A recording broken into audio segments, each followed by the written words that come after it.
जो ये इस बार इंटरव्यू में बैठे हुए थे बोर्ड में, तो कई छात्र आ रहे होंगे, तो क्या लगा कि किस क्वालिटी के ज़्यादा छात्र हैं झारखंड में, खास करके जेपी में? कि जितने यंग जनरेशन जो है ये रतन साहब जो बता रहे थे कि पहले भाई इनको पढ़ने का शौक़ बहुत होना चाहिए, नई किताब नहीं, ये दो चार न्यूज़पेपर या स्क्रीन या यूट्यूब का न्यूज़ देख के ये सोचते हैं कि बहुत है, लेकिन उसमें कमी पा रहे हैं यहाँ के लड़कों की। हम लोग फ्रेश जो छात्र आते हैं उनको देखते होंगे, और अभी यहाँ पर जैसे झांस IAS एकेडमी से कई छात्र पास हुए हैं, तो क्या लगता है कि जब छात्र आते हैं और फिर यहाँ तक पहुँचने में उनका जो संघर्ष रहता है, बीच में कई छात्र टूट जाते हैं, वो किन बातों पर फोकस रखें कि वो सफल हो? कॉन्सेप्ट्स एकदम क्लियर रहना चाहिए, इसलिए बुक्स को पढ़ने की जितना ज़्यादा आप पढ़ेंगे उतना ज़्यादा आपको सक्सेस मिलेगा। झांस IAS एकेडमी से इस बार JPSC की परीक्षा में कई परीक्षार्थियों ने सफलता हासिल की है। इस वक्त हमारे साथ झांस IAS एकेडमी के इंटरव्यू बोर्ड में बैठने वाले तमाम पदाधिकारी हैं। एक एक कर हम परिचय करवाएंगे और इनसे बात भी करेंगे ताकि इनकी बात से आप लाभान्वित हो सकें। हमारे साथ हैं रतन कुमार, पूर्व IAS अधिकारी। हमारे साथ हैं डॉक्टर प्रोफेसर फिरोज अहमद, जो नीलांबर पीताम्बर यूनिवर्सिटी में VC भी रह चुके हैं। हमारे साथ हैं सेंट जेवियर कॉलेज के VC प्रोफेसर वेंकट, और हमारे साथ हैं अनीश जी, जो पूरा ये इंस्टीट्यूट चलाते हैं। एक एक कर बात करेंगे। सर, आप तो इसमें बोर्ड में भी थे, मॉक इंटरव्यू में, अभी कई लोगों ने सफलता हासिल की है, अभी पता चल रहा है कि फिर से वैकेंसी जो है आने वाली है। किन मूल बातों का ध्यान रखे छात्र कि कम पढ़े और सफलता हासिल कर सके? कम पढ़ने की बात नहीं है, उसको अवेयर रहना चाहिए समाज में क्या हो रहा है, देश में क्या हो रहा है और राज्य में क्या हो रहा है।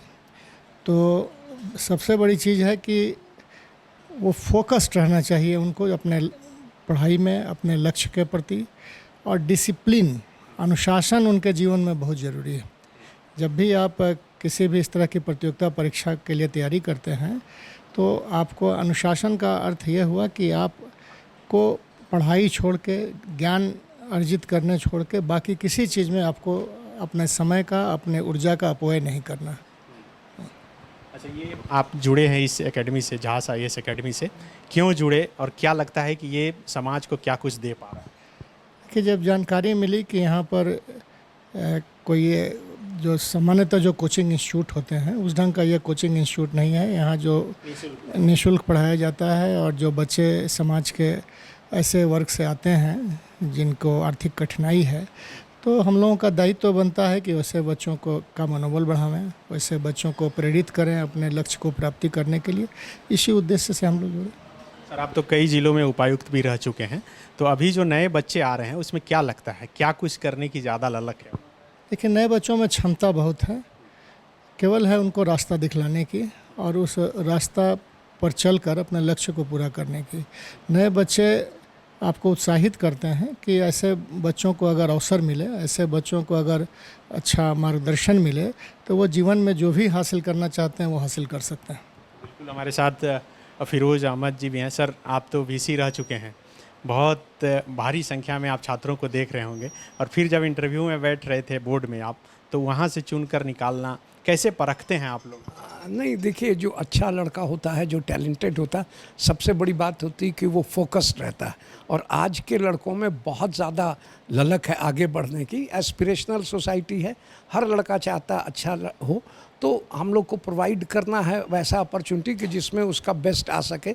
और ये अनीस साहब ये काम कर रहे थे, जब हमको पता चला तो हमको लगा कि झारखंड में ऐसा अगर एक ऑर्गेनाइजेशन है या ऐसे लोग हैं जो कुछ करना चाहते हैं झारखंड के लिए, तो ये हम लोग की जिम्मेदारी बनती है कि इनकी मदद की जाए, है ना। और ये लड़के बहुत टैलेंटेड हैं, उसमें कोई दो राय नहीं। तो आप लोग जो इस बार इंटरव्यू में बैठे हुए थे बोर्ड में, तो कई छात्र आ रहे होंगे, तो क्या लगा कि किस क्वालिटी के ज़्यादा छात्र हैं झारखंड में, खास करके JPSC? नहीं, हमको लग रहा है कि एक कमी हमको लगती है कि ये बहुत ज़्यादा पढ़ना नहीं, मोस्ट ऑफ देम आर वो कन्फाइंड रहते हैं स्क्रीन पे।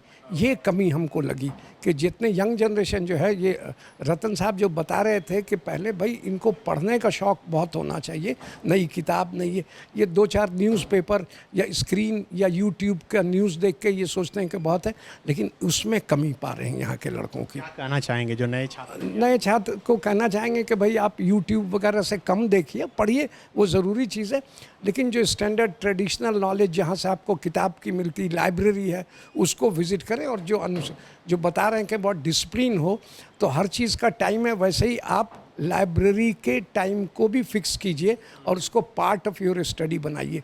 लाइब्रेरी की कमी या रीडिंग हैबिट की कमी को कोई दूसरा सोर्स फुलफिल नहीं कर सकता है। फिरोज साहब की बातों पर थोड़ा गंभीरता से ध्यान दीजिए, लेकिन यूट्यूब पर द फॉलोअप के समाचार देखने के लिए ज़रूर जाइएगा, देखिएगा।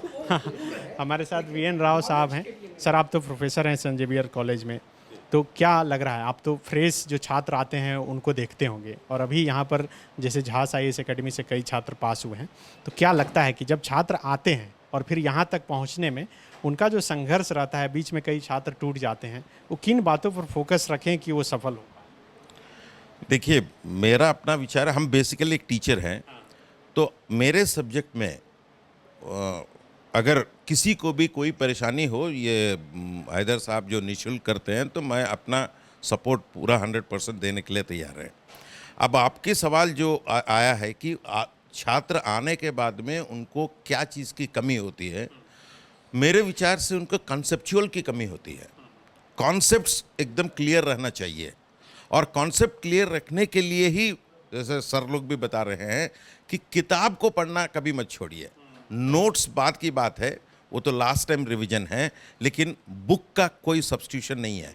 इसलिए बुक्स को पढ़ने की जितना ज़्यादा आप पढ़ेंगे उतना ज़्यादा आपको सक्सेस मिलेगा, और कॉन्सेप्ट्स को पूरा क्लियर रखिए, तभी आप क्वालिफाई कर पाएंगे। तो बिल्कुल किताब पढ़नी बहुत ज़रूरी है। और अब हमारे साथ अनीस हैदर साहब हैं।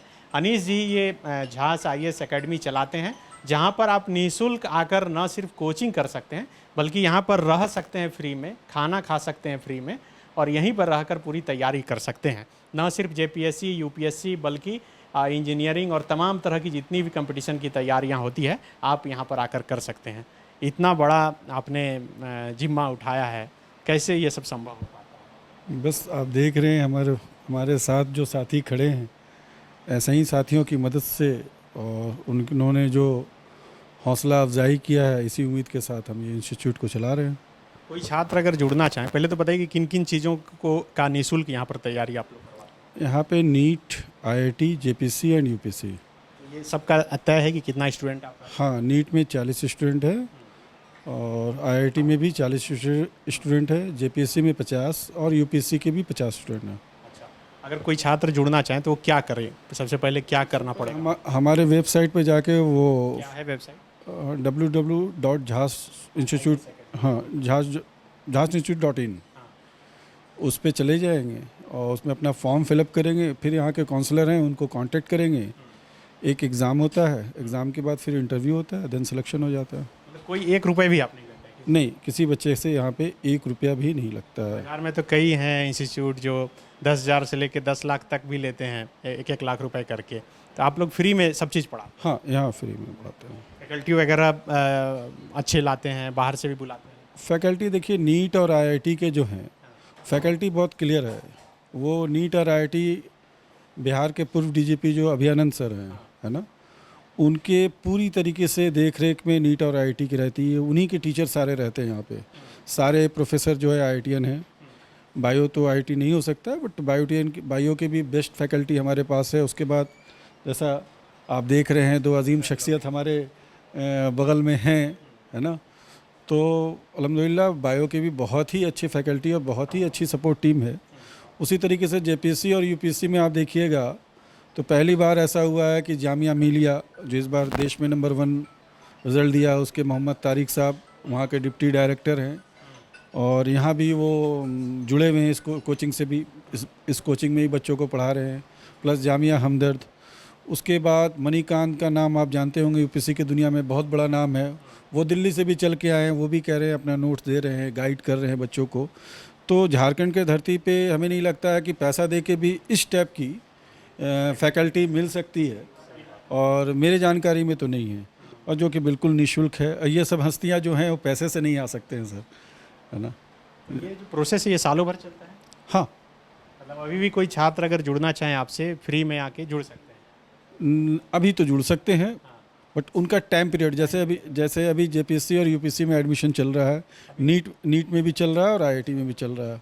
क्योंकि सारे एग्ज़ाम हो गए हैं और लास्ट डे हम लोग का 7 जुलाई से हम लोग के क्लासेस स्टार्ट हो जाएंगे। तो देखिए, जो भी दर्शक खास करके यूथ देख रहे हैं उनके लिए एक सुनहरा अवसर ही कहा जाए, क्योंकि अक्सर माना जाता है कि आजकल की जो पढ़ाई लिखाई है वो बहुत महंगी हो चुकी है, खास करके ये कंपटीशन की तैयारी। लेकिन यहाँ पर निःशुल्क न सिर्फ कोचिंग दिया जा रहा है, बल्कि अगर आप यहाँ पे रहना खाना जो भी हो सब कुछ मुफ्त हो रहा है। तो समय नहीं गंवाएं और झांस IAS एकेडमी से जुड़ें और तमाम जो बेहतरीन फैकल्टी हैं उनका लाभ, उनके अनुभव का लाभ लेते हुए परीक्षा में ज़रूर सफलता हासिल करें। शुक्रिया। बायोम। डॉक्टर बनने का है सपना मगर सही गाइडेंस की है कमी, तो आए बायोम। रांची में सिर्फ मेडिकल की तैयारी के लिए एक बेहतरीन संस्थान, नीट और एम्स की तैयारी के लिए सन 2001 से मेडिकल प्रिपरेशन के लिए सबका भरोसेमंद संस्थान बायोम, इनू एवं नगरटोली, Ranchi. thefollowup.in. Like, share, and subscribe. www.thefollowup.in